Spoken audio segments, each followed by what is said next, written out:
into complex fractions. Okay, so a complex fraction is basically when you have a fraction inside another fraction.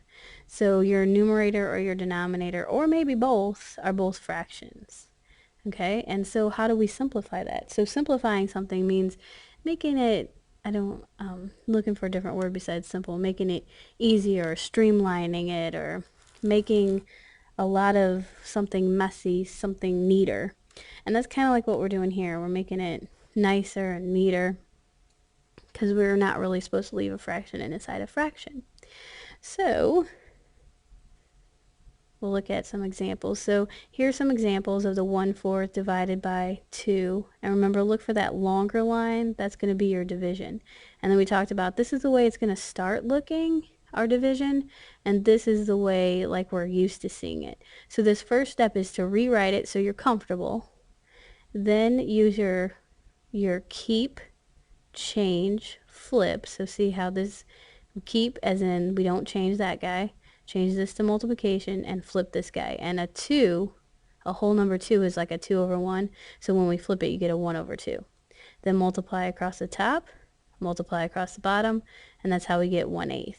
Okay, so 1/4 divided by 2 is equal to 1/8. Okay, and then we showed one with a fraction in the denominator part.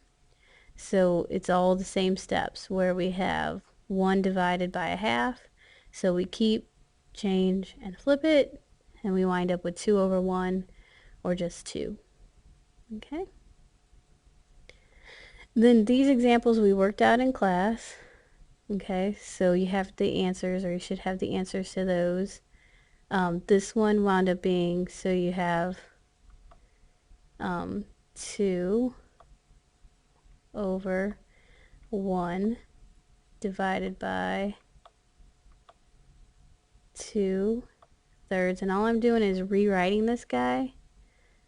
Okay, and then now I'm going to keep this one,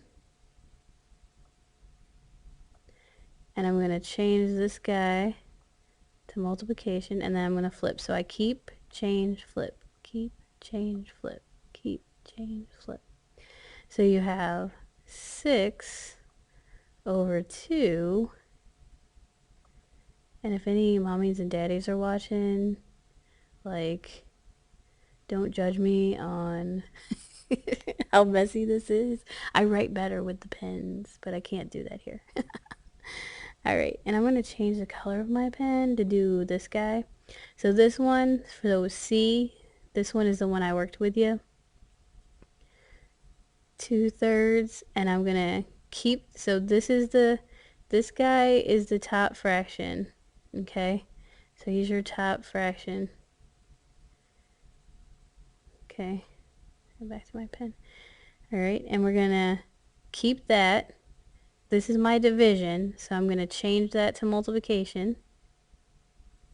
And then this guy is 7 over 1, so when I flip him, he's 1 over 7.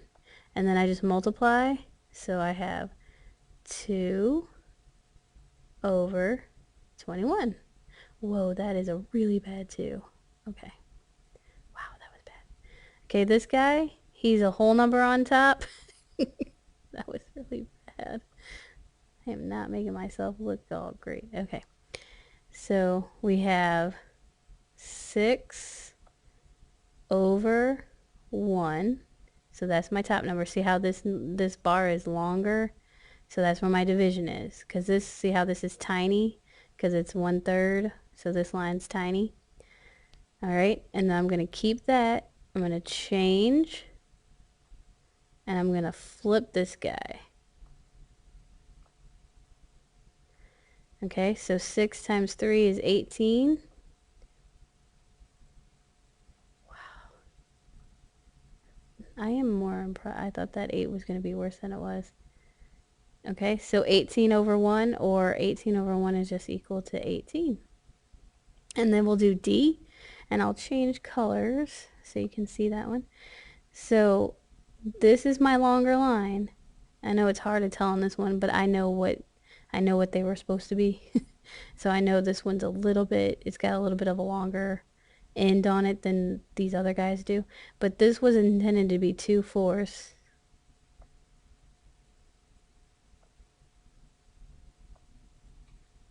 Okay, so we're going to keep that guy. This is my division bar, so I'm going to change division to multiplication.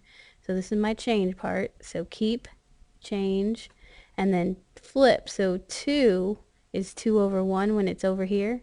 So when I flip it, it's 1 over 2. And then my answer is going to be 1 times 2 is 2. And 4 times 2 is 8. Oh no, now I have to do another 8. Okay. Whew. All right, and if I reduce this, 2 goes into itself once and into 8 4 times. So then it's reduced, because remember, all final answers need to be reduced. Okay, so those are the ones we did in class there. All right, so then I'm putting more examples that we didn't do in class. Okay, some word problems, because I know on your sheet you got some word problems, and so I'm putting some examples on there to help you out. Okay, so if we're jogging 1 1/3 miles and we're doing it in 1/4 of an hour, we want the average speed in miles per hour. So we're going to divide the two of these, and then we're going to put it, that'll be how much per hour. So this right here, I told you that we'd get into some mixed numbers here. All right, so mix changing. So before I do this example, I'm going to get a clean page here. I'm going to put in a page, and we're going to look at, and I'm actually going to do the one that was on the board here because I can see it over there. So we had 2 and 2/3, and this is what we call a mixed number. And you're probably like, I totally know that already, but just want to make sure. That's how teenagers sound to adults. Like, totally knew that. I hope the moms and dads out there are laughing. Okay. So 2/3. Okay, and we want to change it to be improper. And improper means that you have a bigger number on top. And you probably remember that too, right? So improper. Oh, I could do this so much faster. My smartboard would work with this. Okay. So here's the key. When we have 2 holes, okay, so I'm going to do the diagram that we did. So you have 2 holes. And they're divided in thirds. Okay, so that means that this 2 is 6 pieces, right? 1, 2, 3, 4, 5, 6 pieces. And then there's a little bit left over. There's like 2, this is really messed up. Sorry. Okay, so there's 2 whole pieces divided into 3, which makes 6 1/3 pieces. And then there's 2 left over. See how there's a 2 in the numerator? So when we add it all together, we have 8. Whoa, that is a bad 8. That's what I was afraid of. Then we have 8/3. Okay, so how do we do this? Because we don't want to do a diagram every time. Well, we take the denominator and multiply it by the whole number, because that tells you how many little pieces you have inside the holes. And then you add on this, because that's the extra stuff that didn't make another hole. So 3 times 2 is 6, and then 6 plus 2 is 8. So that's how you get that. Okay? All right, so where's my other page? I think here it is. Okay, so here we have to change this. We're going to wind up changing this mixed number into an improper. So the first step I did was rewrite the complex fraction as a division problem. So 1 1/3 divided by 1/4. Then right here, this from right here to right here, all that happened was changing the the mix to an improper. So 3 times 1 is 3, plus 1 is 4, so 4/3. So now I have 4/3 divided by 1/4. Okay. Now, when I get to this step, this is where you keep it, change it, flip it. So keep it, changed it, flipped it, and what changed I put in red there so you could tell. Then 4 times 4 is 16, 3 times 1 is 3, and then you're not supposed to keep numbers improper, so you're supposed to go back and make it a mixed number. So if I have 16, then I have 5 holes in there with 1 left over.